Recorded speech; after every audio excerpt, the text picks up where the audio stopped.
옆 사람과 한번 인사하겠습니다. 하나님이 당신을 기억하십니다. 얘기하겠습니다.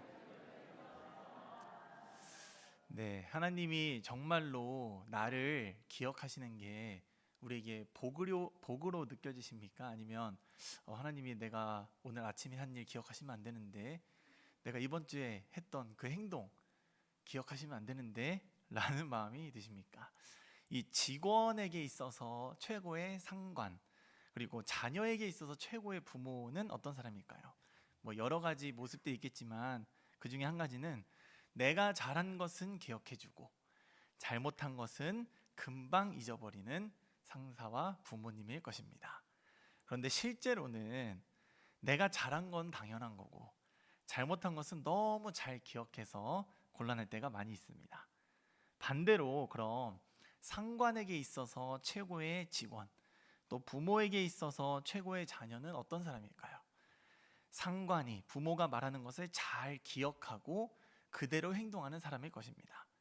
하지만 이 또한 실제로는 상관과 부모가 말한 대로 하지 않고 자기 생각대로 해서 그 상관과 부모를 답답하게 하고 화가 나게 하는 경우가 많이 있습니다.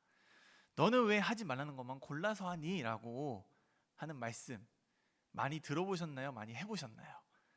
정말 그 아이가 나는 우리 아빠가 우리 엄마가 하지 말라고 한 것만 골라서 해야지 라고 마음을 먹었기 때문에 그렇게 행동한 것은 아닐 것입니다.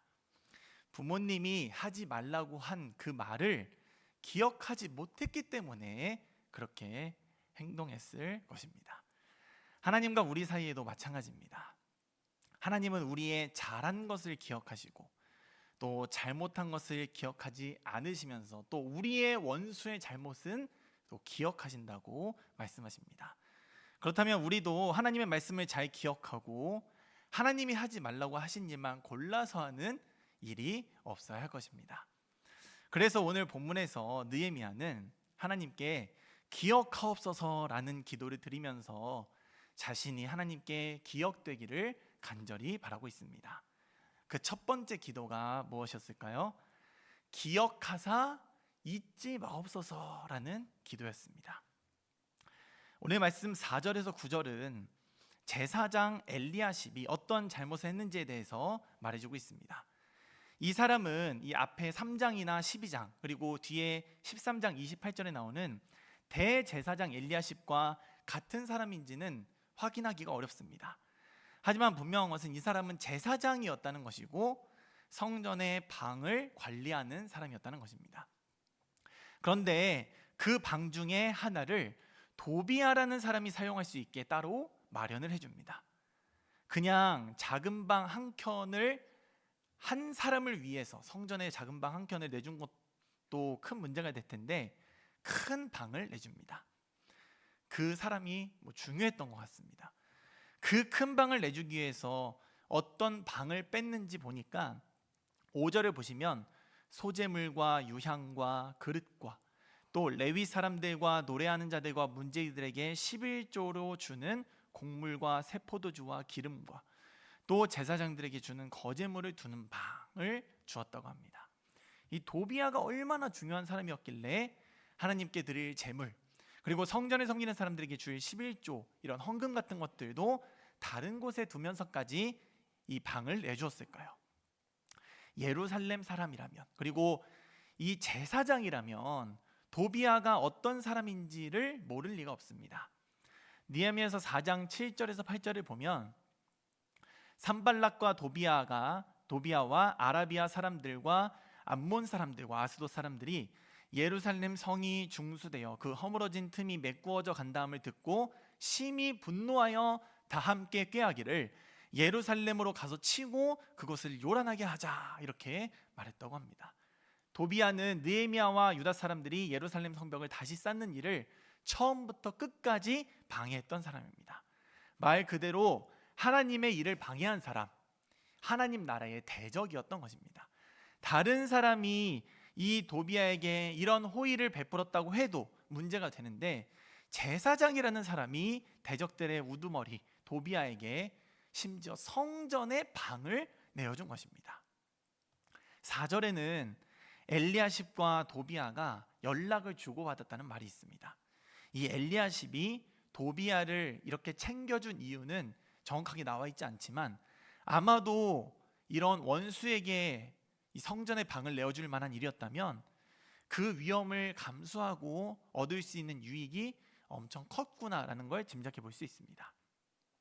하지만 그 유익이 아무리 크다고 한들 하나님을 섬기는 직분을 맡았던 이 제사장 엘리야십은 순간의 유익에 눈이 멀어서 해서는 안 될 짓을 해버리고 만 것입니다.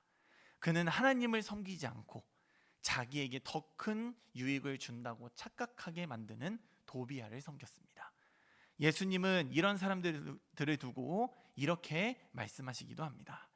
마태복음 7장을 보시면 그날에 많은 사람들이 나더러 이르되 주여 주여 우리가 주의 이름으로 선지자 노릇을 하며 주의 이름으로 귀신을 쫓아내며 주의 이름으로 많은 권능을 행하지 아니하였나이까 하리니 그때에 내가 그들에게 밝히 말하되 내가 너희를 도무지 알지 못하니 불법을 행하는 자들아 내게서 떠나가라 라고 말씀하신다고 합니다. 이 사람들, 이 예수님이 말씀하시는 이 사람들은 선지자 노릇도 하고 귀신도 쫓아내고 많은 권능을 행했지만 예수님께서 몰라보시는 불상사를 겪게 됩니다. 예수님이 그들을 알지 못한다고 하신 이유가 무엇인가요? 불법을 행했기 때문입니다. 그 마음에 하나님의 법이 있지 않았고 자기 욕심이 있었기 때문입니다. 하나님을 기억하지 않았기 때문입니다. 엘리야십이 도비야에게 성전의 방을 내어줬을 때 원래 그 방에 있어야 할 수많은 하나님의 것은 어딘가에 대충 쌓아두었을 것입니다. 이미 엘리야십에게는 그 하나님의 것보다 도비야가 주는 유익이 더 소중한 것이었기 때문입니다. 여러분은 하나님의 것이 있어야 할 그 자리에 혹시 다른 것을 두고 계시지는 않습니까? 내 마음에는 하나님께 드릴 것만, 하나님이 주신 것만 가득해야 하는데 그곳에 나의 욕심, 세상의 유혹을 쌓아두느라 하나님의 것을 둘 곳이 없지는 않으십니까? 결국 하나님을 잊은 것처럼 살고 계시지는 않습니까? 엘리야십이 이러한 악행을 저지르는 동안 느헤미야는 한동안 바벨론에 가 있는 상태였습니다. 6절을 보시면 그때에는 내가 예루살렘에 있지 아니하였느니라 바벨론 왕 아닥사스다 32년에 내가 왕에게 나아갔다가 며칠 후에 왕에게 말미를 청하고 이렇게 나와 있는데 느헤미야서 1장 1절과 2장 1절을 보시면 느헤미야가 이 예루살렘에 갔을 때가 아닥사스다 왕 20년이라고 나옵니다. 그러니까 느헤미야는 아닥사스다 왕 20년부터 32년까지 12년 동안 이 예루살렘의 총독의 자리에 있다가 다시 왕에게 갔던 상황입니다. 그리고 얼마 후에 다시 왕에게 요청을 해서 예루살렘을 살펴보러 오게 된 것입니다. 그래서 여기서 말하는 며칠 후, 6절에서 말하는 며칠 후는 실제로는 얼마 후에라는 말을 번역한 것인데 이 예루살렘에서 바벨론까지 왕복 8개월이 걸리는 길이니까 이 느헤미야는 최소 8개월 이상 이 자리를 비웠던 사이에 이 제사장 엘리야십이 이런 이 일들을 저질렀던 것입니다. 하지만 느헤미야는 여전히 이 예루살렘이 하나님의 말씀이 없이는 하루도 견고히 서 있을 수 없다는 것을 기억하고 있었습니다. 그래서 돌아오자마자 엘리야십이 저질러 오는 이 만행들을 다 정리하고 그동안 레위 사람들과 노래하는 사람들이 이 사례를 생활비를 받지 못한 것들을 다 정산해 줍니다. 그냥 밀린 임금 받아가세요라고 한 것이 아니라 그 느헤미야가 이 일을 행했던 것은 하나님의 말씀을 기억하고 그대로 순종한 것이었습니다. 민수기 18장 21절에 보시면 내가 이스라엘의 11조를 레위 자손에게 기업으로 다 주어서 그들이 하는 일 곧 회막에서 하는 일을 갚나니 라고 나와 있는데 이 하나님의 말씀을 통해 레위인이 받아야 할 기업으로 11조를 주셨다는 것을 이미 느헤미야는 기억하고 있었고 그것에 순종했을 뿐이었습니다. 그리고 나서 느헤미야는 하나님께 어떻게 말했습니까? 느헤미야서 13장 14절 말씀 우리 같이 한번 읽어보겠습니다. 시작. 네 하나님이여 이 일로 말미암아 나를 기억하옵소서. 내 하나님의 전과 그 모든 직무를 위하여 내가 행한 선한 일을 도말하지 마옵소서. 아멘. 이 도말하다라는 말은 있다, 없애다라는 말입니다. 나도 하나님을 기억했으니까 하나님께서도 저의 이 순종을 기억해 주세요. 내가 행한 이 선한 일, 하나님께 대한 이 순종을 없는 것처럼 하지 말고 잊지 말아주세요 라고 기도합니다. 저와 여러분의 삶에도 이러한 기도가 가득할 수 있기를 주님의 이름으로 축복합니다. 하나님께 기도할 때, 하나님, 제가 하나님의 뜻대로 살아간 이 일 기억하시지 않으십니까? 이 일 없는 것처럼 하지 마시고 이 일을 기억하여 주셔서 하나님도 나를 기억하여 주시고 나를 하나님의 그 선한 그 은혜 가운데 있게 해달라고 기도하는 저와 여러분이 될 수 있기를 바랍니다. 느헤미야는 또 이제 두 번째로 기도할 때에 기억하사 아끼시옵소서라고 기도합니다. 우리 느헤미야서 13장 22절 말씀도 같이 한번 읽어보겠습니다. 시작.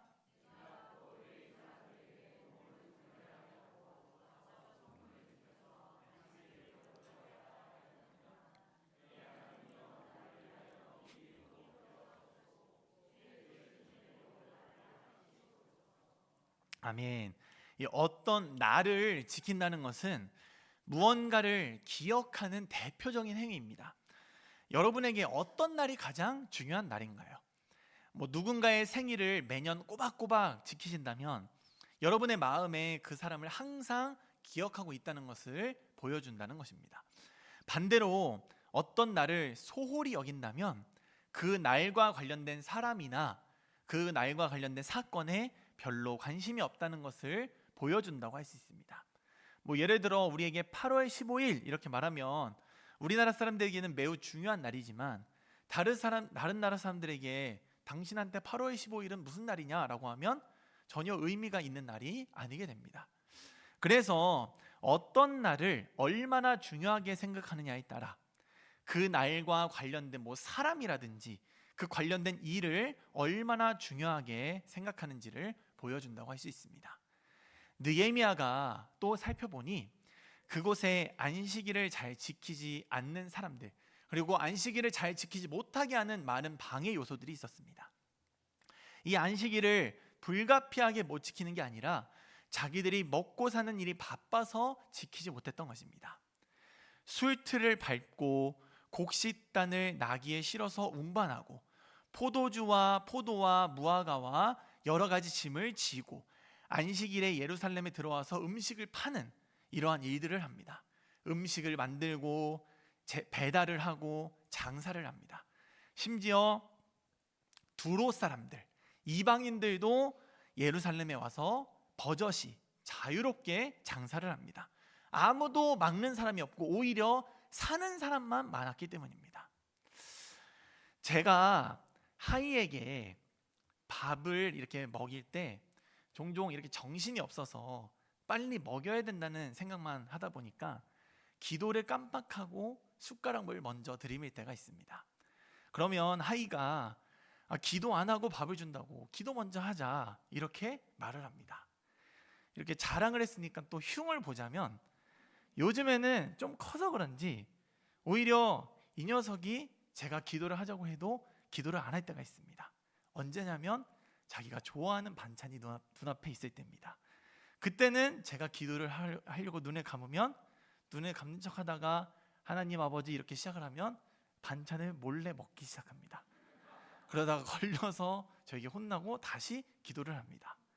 하이가 기도에 집중하지 못하는 이유는 무엇일까요? 먹고 사는 일이 바빠서 그렇습니다. 이 식사를 주신 분이 하나님이시라는 사실을 기억하지 못하고 그것을 먹는 데에만 집중하기 때문입니다. 그런데 안식일을 지킨다는 건 무엇일까요? 신명기 5장 15절 우리 같이 한번 읽어보겠습니다. 시작. 너는 기억하라. 내가 애굽 땅에서 종이 되었더니 내 하나님 여호와가 강한 손과 편팔로 거기서 너를 인도하여 내었나니 그러므로 내 하나님 여호와가 내게 명령하여 안식일을 지키라 하느니라. 아멘. 그러니까 안식일은 그냥 우리가 얼핏 아는 것처럼 일을 하지 않고 쉬기만 해서는 되는 날이 아닙니다. 하나님께서는 안식일을 지켜야 하는 이유에 대해서 너희들이 애굽 땅에서 종이 되었을 때 너희 하나님 여호와가 강한 손과 편팔로 거기서 너를 인도하여 내었기 때문에 라고 말씀하십니다. 안식일은 하나님이 나는 하나님이 살리는 사람입니다 라고 하나님 앞에 고백하는 것입니다. 내가 나의 먹고 사는 일을 잠시 멈추어도, 내가 대적들로부터 애워싸움을 당하여도 하나님이 나를 먹이시는 분이고 하나님이 나를 지키시는 분이기 때문에 나는 가만히 하나님 앞에 안식을 거하고 하나님이 거룩하게 구별하여 내라고 하신 그 날에 하나님께 예배를 드릴 수 있는 일종의 행위로 드리는 고백인 것입니다. 왜 안식일에도 일을 하는 사람이 여전히 있을까요? 하나님이 먹이신다는 것을 기억하지 못하고 스스로 애써야만 먹고 살 수 있다고 생각하기 때문입니다. 하나님이 나를 아끼신다는 것을 알지 못하기 때문에 마치 부모를 잃은 새끼 짐승이 자기 살 길을 위해 힘겨워하고 애쓰듯이 제대로 쉬지도 못하고 누리지도 못하는 삶을 살게 되는 것입니다. 왜 주일에 교회가 아닌 다른 곳을 계속 가고 싶어 할까요? 나를 진정으로 기쁘게 하고 나에게 참 안식을 주시는 분이 하나님이시라는 사실을 기억하지 못하기 때문입니다. 우리가 하나님의 아낌을 받을 수 있는 방법, 하나님의 참 안식에 거할 수 있는 방법은 우리가 하나님께서 기억하라고 하신 날을 기억하며 지키는 것입니다. 그거면 됩니다. 그것부터 시작입니다. 예배 자리에 나온다는 것이 바로 그런 것입니다. 주일을 지킨다는 것이 바로 그런 것입니다. 감사할 때에도 예배 자리에 나와서, 불안할 때에도 예배 자리에 나와서, 즐거워도 슬퍼도 결국 이 자리를 기억해야 하는 이유는 오직 하나님만이 참으로 나를 아끼시고 참으로 나를 안식에 거하게 해주시는 분이시기 때문이라는 사실을 기억하는 것입니다. 그래서 저는 우리 중고등부 아이들이나 청년부 친구들에게 다른 무엇보다 예배를 항상 가장 강조해서 가르칩니다. 너네 다른 거 다 까먹어도 주일 지키는 거, 예배 나오는 것만 먼저 기억해라. 다른 것이 다 무너져도 주일이, 예배가 세워져 있다면 우리의 반석이신 하나님이 그들을 아껴주실 것이기 때문입니다. 어느 아버지가, 어느 신이 자기에게 나온 그 자녀들을, 백성들을 외면하시겠습니까? 하지만 반대로 모든 것이 형통해 보여도 주일이, 예배가 무너져 있다면 그 삶은 아무리 그럴듯해 보여도 모래 위에 세워 언제 무너질지 모르는 집과 같을 것입니다. 안식일을 지킨다는 것, 그리고 주일을, 예배를 지킨다는 것은 내가 하나님의 자녀요 백성이라는 사실을 증명하는 것입니다. 오늘 이 저녁에도 하나님께서 아끼시는 여러분들에게 참 안식이 함께하는 역사가 있으시길 주님의 이름으로 축복합니다. 마지막으로 이 느헤미야가 하나님께 기도하는 것은 기억하사 복을 주옵소서라고 기도하는 것입니다. 제가 이렇게 교회에서 교회를 섬기고 성도님들을 섬기면서 꽤 당황스러울 때 중에 하나가 성도님들의 이중 생활을 볼 때입니다. 교회에서는 예배를 드릴 때나 봉사를 할 때나 다른 분들하고 지낼 때 아주 화목하고 사이좋게 지내시면서 그 삶이, 모습이 본이 되고 덕이 되는 분들이 많이 있습니다. 그런데 가끔 그분과 대화를 하다가 그분의 일상이나 가정의 이야기를 들으면 제가 아는 그분이 맞나 싶을 정도로 괴리감이 들 때가 있습니다. 직장 생활을 할 때, 사업을 할 때, 또 가정에서 생활을 할 때 하나님이 전혀 기뻐하시지 않는 방법, 때로는 세상 사람들 중에서도 정직한 사람들은 하지 않는 방법들로 유익을 취하고 따르면서 잘못되었다고도 생각하지 않습니다. 남에게 직접적인 피해를 주는 것도 아니고 불법이 아닌데, 법을 잘 피하는 것인데, 오히려 법을 잘 알아서 하는 것인데 지혜롭다라고 생각하기까지도 합니다. 자녀의 문제에서도 마찬가지입니다. 우리가 흔히 자녀들이 중요한 시험을 앞두고 있을 때, 또 진로를 결정할 때, 그리고 결혼을 할 때에도 너무나 세상적인 기준으로만 그것들을 판단하고 선택할 때가 많이 있습니다. 물론 저도 아이들을 키우다 보니 좋은 것만 봤으면 좋겠고 좋은 것만 누렸으면 좋겠다는 부모의 마음을 절대 이해하지 못하는 것은 아닙니다. 오히려 저도 이런 상황에서 하나님이 기뻐하시지 않는 선택을 하게 될까 두려울 때가 있습니다. 그런데 이것을 누구를 지목하기 위해서 드리는 말씀이 아니기 때문에 구체적인 예를 들지는 않지만 이 문제는 사실 우리의 모두의 문제입니다. 그리고 이스라엘 사람들, 유다 사람들의 문제이기도 했습니다. 이 사람들은 모압 여인의 자손들을 아내로 삼았고 심지어 대제사장 엘리야십은 그 손자 요야다의 자녀 하나가 또 다른 대적 산발랏의 사위가 되었습니다. 왜 이러한 결혼들을 계속 허용했을까요? 그 결혼을 통해서 얻는 유익이 있었기 때문입니다. 하나님의 말씀을 어기면서까지 그 일을 행했던 것은 그 유익이 하나님의 말씀을 지키는 것보다 더 크다고 생각을 했기 때문입니다. 그런데 사실 우리에게 좋은 것, 우리 자녀에게 좋은 것, 그리고 우리 가정에, 우리의 삶에 정말로 복된 것은 무엇일까요? 느헤미야 13장 31절 우리 같이 한번 다시 읽어보겠습니다. 시작.